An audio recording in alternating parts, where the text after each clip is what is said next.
Shalom, it's Rabbi David Barron with my 5-minute Torah talk.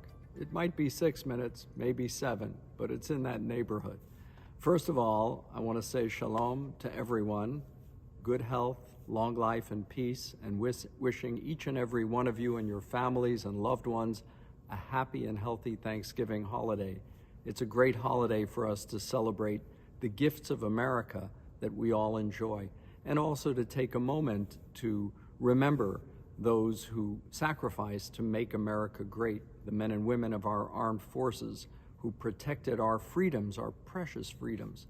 And that's something I wanted to talk about a bit today. But again, please send this message out to family and friends and neighbors so they can share in some of the uplifting insights into the Torah reading. This past week, I performed the funeral for someone who was a good friend, Bud Friedman. You may remember him. He founded the Improv Comedy Club, and those clubs spread all throughout the United States and even around the world. And it was a place of free expression and comedy. In fact, one year, a lot of the Jewish comics who were living in LA from other cities had nowhere to go for Pesach, for Passover, and Bud asked me as Rabbi of Temple of the Arts to conduct a Passover Seder, and we had a good time. It was very rowdy, it was extremely irreverent, but we all laughed and had a good time, and these comics had a reconnection with their Jewish heritage. I tell you this story because comedy is under assault in this country.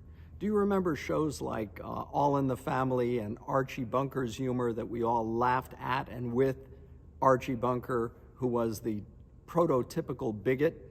That kind of humor, or that of Don Rickles, a great comedian who performed on our Temple's Saban Theater stage, that kind of humor would be absolutely condemned and crucified in today's cancel culture. And we have to give those who make fun of our institutions and laugh at our leaders the freedom to express themselves. Should it cross the line into racism and anti-Semitism? Of course not. But you can't restrict comedy. It has to have a free and open form of expression. And at Temple of the Arts, we express religion through the artistic experience, Judaism through music, drama, art, dance, and film. And some of the perspectives might offend some people, but the ability to openly express what our thoughts are, what our critiques and criticisms are part of the great gift of America, that freedom of speech and freedom of expression. So precious that we need to take some time out on Thanksgiving and consider it.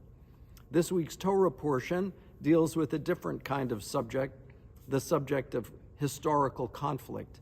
And in the Torah portion, it describes the birth of twins to Isaac and Rebekah, Jacob and Esau. And these were two brothers who conflicted. According to tradition, Jacob is the one who became Israel, the 12 tribes of Israel, the leader of the Jewish people, the great patriarch, and his brother Esau, the father of the Arab nation. So here, historically, the Jewish people and the Arab people were cousins, but yet so much conflict and bloodshed. Why can't we redirect our focus on our common shared heritage? That's what unites us. And comedy unites us too. The ability to laugh at our own idiosyncrasies and foibles and foolishness. I think it's really critical on Thanksgiving that we express our thankfulness, not just for the American experience, but also for those precious values like free expression, like uniting around our commonality that gives us a purpose in life and that gives us a mission and something to strive for.